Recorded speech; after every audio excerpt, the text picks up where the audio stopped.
कोई रिश्ता आपको तोड़ रहा है, फिर भी आप वापस चले जाते हैं।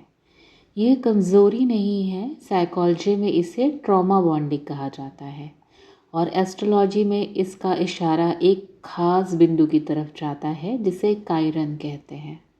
इसको हम वुंडेड हीलर के रूप से भी जानते हैं। तो अब सवाल यह है कि क्या यह पैटर्न सच में तय है या इसे समझा और तोड़ा जा सकता है। साइकोलॉजिस्ट पैट्रिक कॉन्स ने सबसे पहले ट्रॉमा बॉन्डिंग शब्द को डिटेल में एक्सप्लेन किया। यह वो इमोशनल अटैचमेंट है जो किसी अब्यूजिव या इनकंसिस्टेंट रिश्ते में बनता है। जब प्यार और दर्द बार बार अल्टरनेट होते हैं, दिमाग का रिवॉर्ड सिस्टम इसे अनप्रेडिक्टेबिलिटी को इंटरमिटेंट रीइंफोर्समेंट की तरह प्रोसेस करता है। यानी कि वही मैकेनिज़्म जो जुए की लत में काम करता है।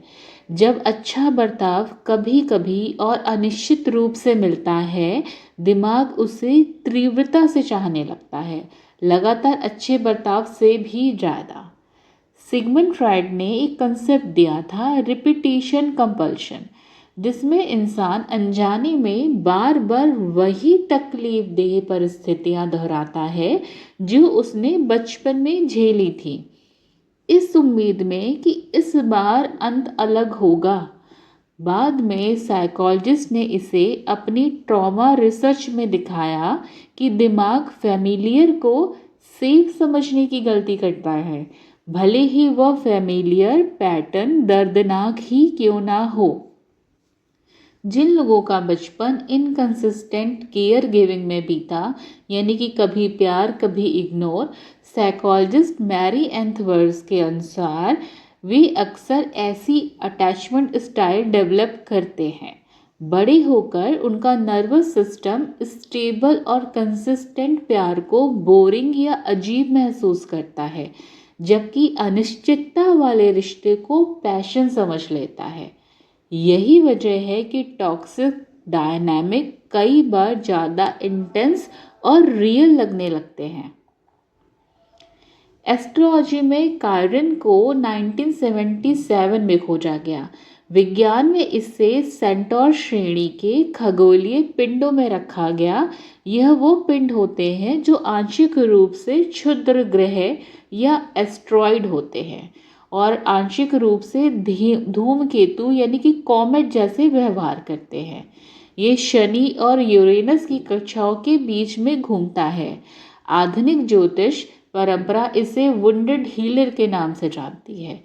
यही माना जाता है कि जिस हाउस या राशि में कायरन बैठा हो, वहाँ व्यक्ति को अपने जीवन का सबसे गहरा भावनात्मक घाव मिलता है और अक्सर वही घाव बार बार अलग अलग रिश्तों में दोहराया हुआ महसूस होता है।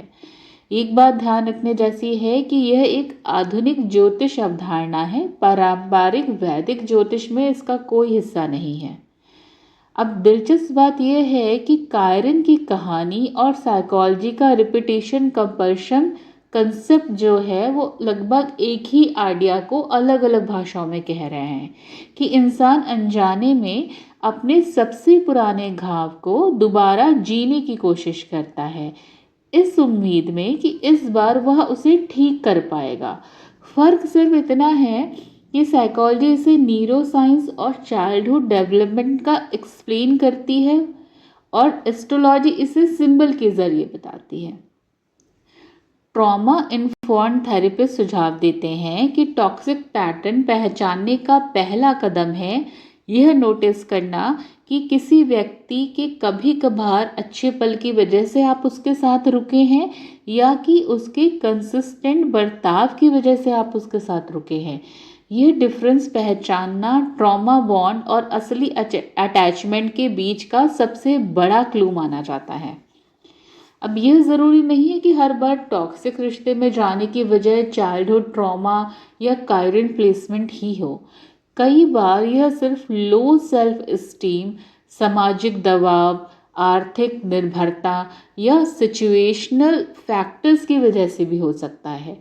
कारण सिर्फ एक टेंडेंसी दिखाता है, यह किसी टॉक्सिक रिश्ते में जाने के लिए मजबूर नहीं करता। और साइकोलॉजी भी यही कहती है कि पैटर्न को समझना अवेयरनेस को लाने का सबसे बेस्ट ऑप्शन है। अब रिसर्च ये बताती है कि कुछ लोग अपने पैटर्न को नाम दे पाते हैं, यानी कि पहचान पाते हैं कि मैं इस वजह से रुका हूँ। उनके लिए साइकिल को तोड़ना आसान हो जाता है। न्यूरो साइंस में इसे अफेक्ट लेबलिंग कहते हैं। जब आप किसी इमोशन या पैटर्न को शब्द देते हैं तो आपका दिमाग इमोशनल रिएक्शन थोड़ा सा धीमा कर देता है। यही वजह है कि मुझे टॉक्सिक बॉन्ड फील हो रहा है कहना सिर्फ चुपचाप उसमें फंसे रहने से बहुत अलग असर डालेगा। तो कायरन कोई किस्मत नहीं लिख रहा, यह एक सिंबॉलिक भाषा है उस घाव को पहचानने की जिसे साइकोलॉजी या न्यूरोसाइंस में चाइल्डहुड पैटर्न के ज़रिए से एक्सप्लेन किया जाता है। दोनों मिलकर एक ही बात कहते हैं कि जब तक घाव को नाम नहीं दिया जाएगा वो अनजाने में दोहराया जाता रहेगा। अब सवाल यह है कि अगर पैटर्न पहचान लिया तो क्या साइकिल तुरंत टूट जाती है या इसमें वक्त लगता है? इन सब विषयों पे भी मैं आगे आने वाली चर्चाओं में बात करूंगी। मुझे फॉलो करना ना भूलिएगा। Thank you so much.